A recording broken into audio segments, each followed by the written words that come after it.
राधे राधे। आप सभी को फिर से हाजिर है नई कहानी के साथ। कहानी गंधारी माता और श्री कृष्ण की है।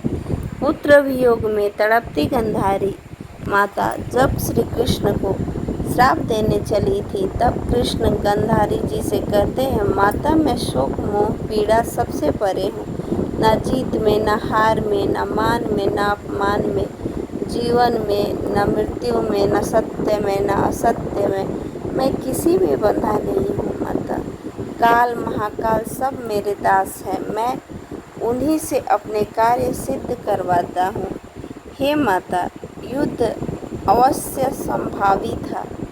जो चले गए उन पर शोक मत करो, बल्कि उन्हें स्वीकार करो माता। वर्तमान को ही स्वीकारो माता, भूत दुख का कारण बनता है। श्री कृष्ण की बात सुनकर गंधारी विलाप करते हुए बहुत ही विक्षुब्ध हो जाती हैं। कृष्ण, तुम ऐसा कह सकते हो क्योंकि तुम्हें माँ नहीं हो ना। कृष्ण, तुम क्या जानो एक माँ की ममता, तुम क्या जानो पुत्र शोक की पीड़ा क्या होती है। तुम कहते हो मोह, न्याय और ज्ञान की बातें बतलाते हो, तो जाओ कभी अपनी माता देवकी से पूछना कि पुत्र सुख क्या होता है। पूछना देवकी से कि कैसा लगता था जब कंस उसके कलेजे के टुकड़े को हत्या कर देता था। पूछना जब उसका दूध उतरता था तो बच्चा ना होने की वजह से जब देवकी व्यथित हो जाती थी, तब पूछना उसको कैसा पीड़ा होती थी। पूछना वासुदेव से कभी कि पीड़ा पुत्र वियोग की क्या होती है। ऐसा कहकर गंधारी धम से धरती पर गिर जाती है और फिर श्री कृष्ण गंधारी को संभालते हुए उनकी आंखों से निकल रही अश्रुधारा को पोंछते हैं। गंधारी फिर रोते हुए रूंधे रूंधे कंठ से कहती हैं कि कृष्ण, तुम्हारी माता ने तो 6 पुत्रों को खोया, परंतु मैं तो 100 पुत्रों को खो चुकी हूँ। श्री कृष्ण से ये सब बातें कहते हुए गंधारी माता बार बार धरती पर गिर जाती हैं। श्री कृष्ण गंधारी को पुनः समझाते हुए कहते हैं, परंतु माता, कौरवों ने वही मार्ग चुना जिसमें उनका पतन निश्चित था। अब मैं किसी के कर्म क्षेत्र पर अधिकार नहीं जमा सकता। कर्म का फल तो भोगना ही पड़ता है माते।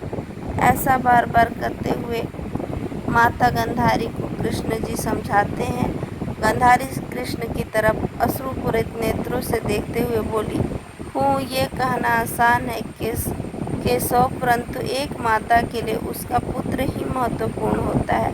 वह लायक या नालायक, उसकी माँ की ममता पर कोई प्रभाव नहीं पड़ता। जितना दुख उसे पुत्र लायक की मृत्यु पर होती है, उतनी नालायक पर भी होती है। लोग कहते हैं कि तुम आदि ब्रह्म हो, लेकिन हो तो पुरुष ही, कलेजा ब्रज का ही रहेगा। ऐसा गंधारी माता श्री कृष्ण जी को बोलती हैं। माता पार्वती देवी होते हुए भी अपने पुत्र गणेश का शोक सहन नहीं कर पाती।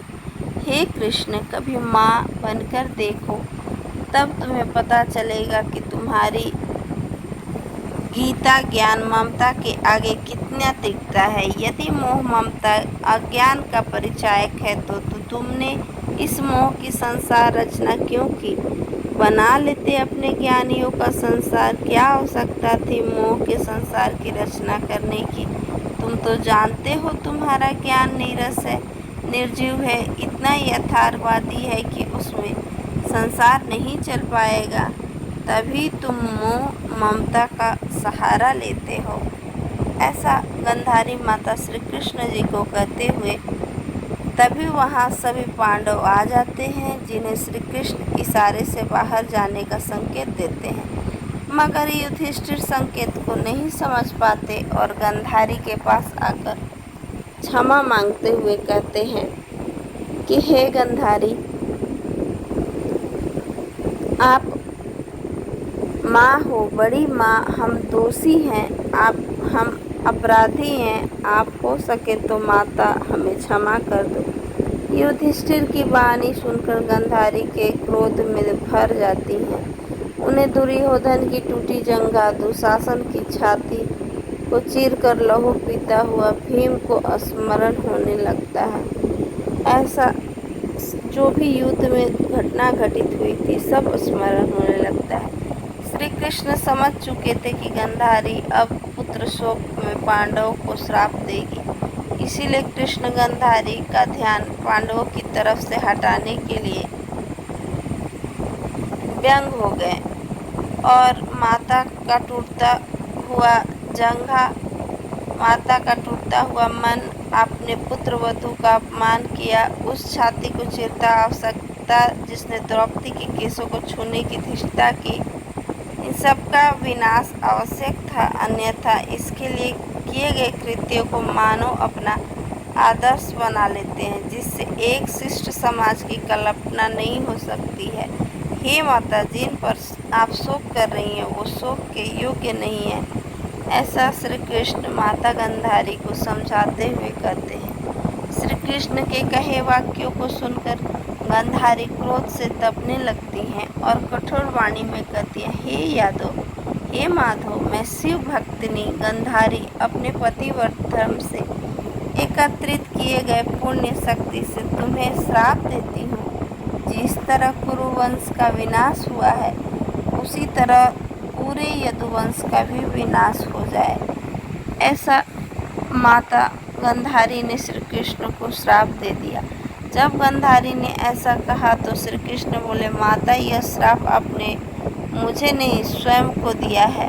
आप अभी अपने 100 पुत्रों के पूर्णतः शोक मनाई भी नहीं थी कि आपने अपने 100 और पुत्र श्राप दे दिया। हे माते, क्या आप मेरा शव देख पाएंगी?